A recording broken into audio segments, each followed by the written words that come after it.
অবশেষে সমাপ্তির পথে আওয়াল কমিশন যুগ মেয়াদ পূর্ণ না করেই তাদেরকে বিদায় নিতে হচ্ছে।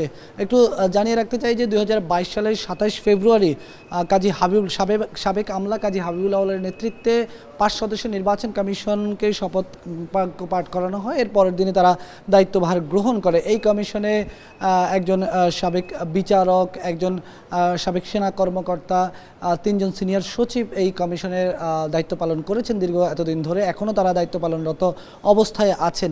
বলে রাখতে চাই যে এই কমিশন দায়িত্ব নেওয়ার পর থেকেই নানা ধরনের অভিযোগ তাদের বিরুদ্ধে ছিল। বিশেষ করে তাদের বিরুদ্ধে প্রথমত যেই অভিযোগটি আসে যে তারা আইন সংশোধন করে নির্বাচন কমিশনের ক্ষমতা খর্ব করেছে, এই অভিযোগটি তাদের বিরুদ্ধে আসে। যদিও এই বিষয়ে যখনই কথা উঠেছিল তখনই নির্বাচন কমিশন তাদের পক্ষ থেকে এই অভিযোগটি বরাবরই অস্বীকার করেছে।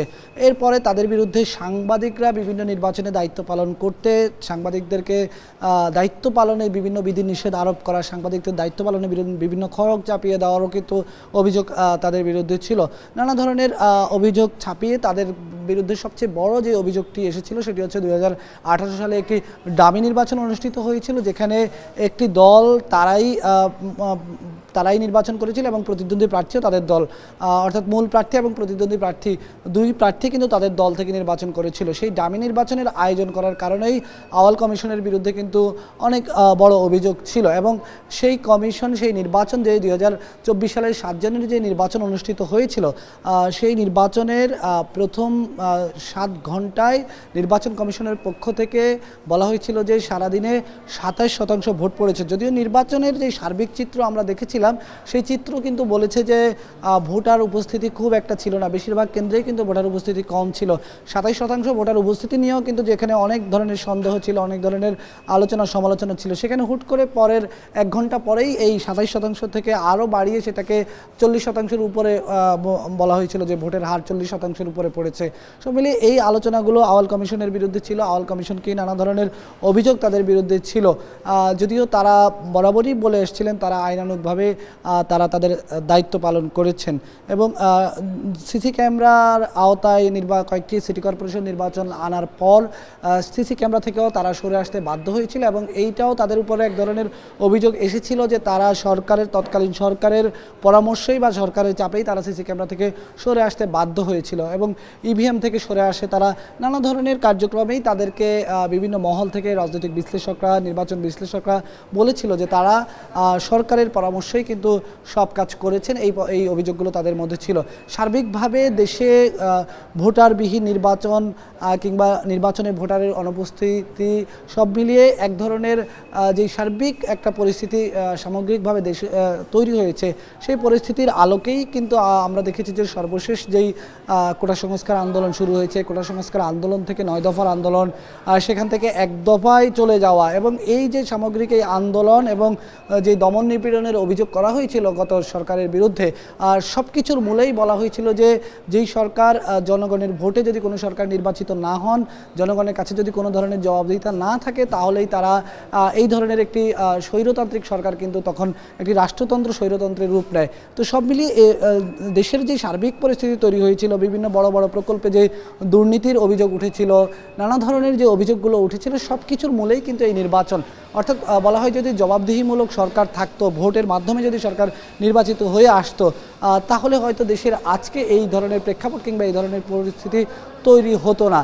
তো এই জায়গা থেকে নির্বাচন কমিশন তাদের দায়িত্ব কতটুকু পালন করতে পেরেছে সেই হিসাবটা কিন্তু, সেই প্রশ্নটা সব মহলেই ছিল। যদিও দলীয় সরকারের অধীনে নির্বাচন করা কিংবা তত্ত্বাবধায়ক সরকারের অধীনে নির্বাচন করা নিয়েও কিন্তু নানা ধরনের আলোচনা ছিল।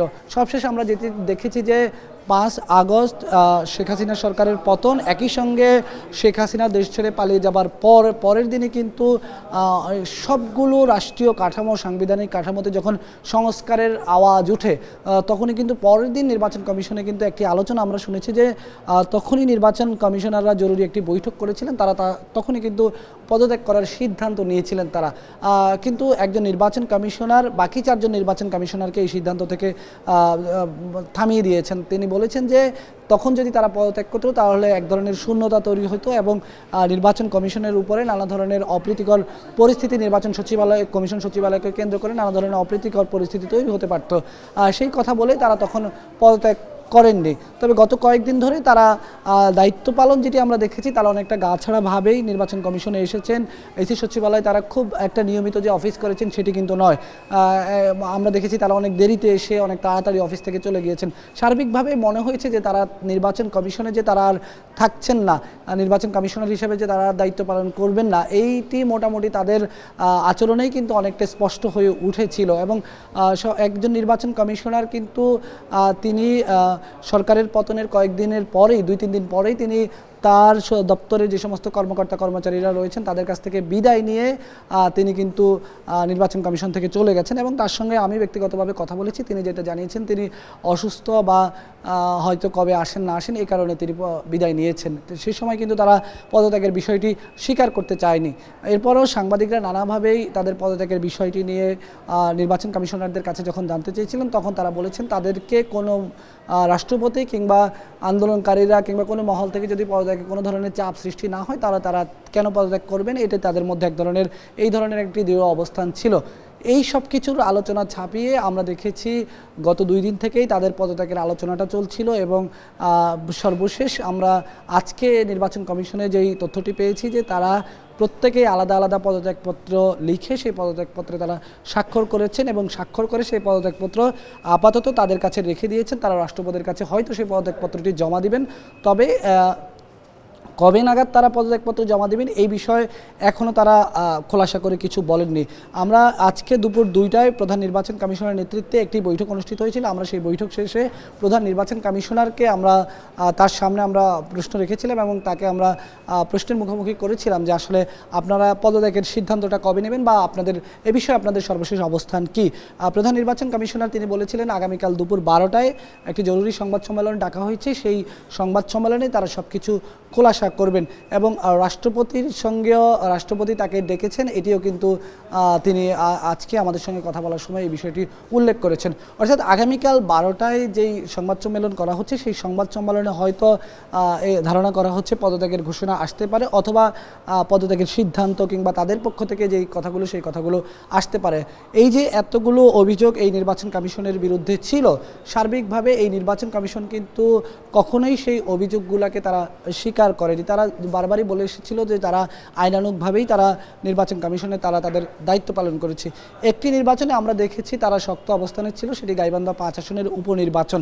গাইবান্ধা 5 আসনের উপনির্বাচনে তারা নির্বাচনটি তাদের নিয়ন্ত্রণের বাইরে চলে যায়। দুপুর 2টা পর্যন্ত তারা নির্বাচন কোনোভাবে নিয়ন্ত্রণ করতে না পেরে সর্বশেষ সেই নির্বাচন কিন্তু তাদেরকে বন্ধ করে দিতে হয়। তখনও কিন্তু তাদের এই অভিযোগ উঠেছিল যে একটি সংসদ নির্বাচনের একটি আসনে সংসদ নির্বাচনের আয়োজন করতে কিন্তু 3 কোটি টাকার উপরে প্রায় খরচ হয়ে যায়। সেখানে নির্বাচন বন্ধ করে দেওয়া কোনো সমাধান নয়। সেখানে নির্বাচন কমিশনের সক্ষমতা নিয়ে একটি প্রশ্ন উঠেছিল যে নির্বাচন কমিশন মাঠ প্রশাসন কিংবা আইন শৃঙ্খলা বাহিনী কিংবা পুলিশ প্রশাসনকে তারা নিয়ন্ত্রণ করতে পারছেন না কিংবা তাদের কথা শুনছেন না, এই আলোচনা কিন্তু সার্বিকভাবে ছিল। এবং নির্বাচন কমিশন এই দায়িত্ব নেওয়ার শুরুতেই তারা যেই রাজনৈতিক সংলাপের আয়োজন করেছিল সেই সংলাপে কিন্তু আমরা দেখেছি বিএনপি সহ তাদের যে সমমনা দলগুলো ছিল সেই দলগুলো কিন্তু এই সংলাপে অংশগ্রহণ করেনি। এই নির্বাচন কমিশন আরও একটি বিতর্কের জায়গায় তৈরি করেছে, সেটি হচ্ছে তারা অংশগ্রহণমূলক নির্বাচনের একটি ব্যাখ্যা দিয়েছিল। সেই অংশগ্রহণমূলক নির্বাচনের ব্যাখ্যা দিতে গিয়ে তারা বলেছে যে সমস্ত দল নির্বাচনে অংশগ্রহণ করতে চায় তাদেরকে নিয়েই অংশগ্রহণমূলক নির্বাচন, অর্থাৎ নিবন্ধিত সব দলকে না বুঝিয়ে অংশগ্রহণে ইচ্ছুক দলগুলোকে নিয়েই কিন্তু অংশগ্রহণমূলক নির্বাচনের কথা তারা বলে এসেছিলেন। এই নানা ধরনের নিজেদের মতো করে নানা ধরনের ব্যাখ্যা দেওয়ার অভিযোগ কিন্তু এই কমিশনের বিরুদ্ধে ছিল, বিশেষ করে ভোটের পার্সেন্টেজ বাড়িয়ে দেওয়া এবং একটি দামি নির্বাচনের আয়োজন করা।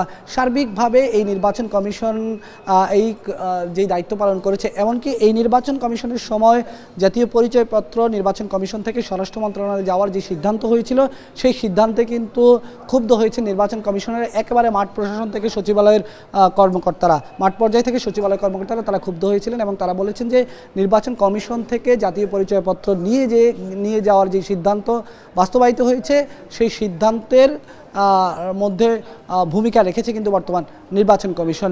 এই অভিযোগের তীরও কিন্তু তাদের দিকে ছিল। সার্বিকভাবে সকল অভিযোগ মাথায় নিয়ে হয়তো এই নির্বাচন কমিশনের সমাপ্তি ঘটতে যাচ্ছে। আমরা আগামীকাল পর্যন্ত অপেক্ষা করছি যে আগামীকাল দুপুর 12টায় প্রধান নির্বাচন কমিশনার এবং অন্য যেই চারজন নির্বাচন কমিশনার আছে তারা আসলে কি বলেন এবং সেই পর্যন্ত আমরা অপেক্ষা করছি। তো এই ছিল আমার কাছে নির্বাচন কমিশনারদের পদত্যাগের বিষয়ে সবশেষ খবর।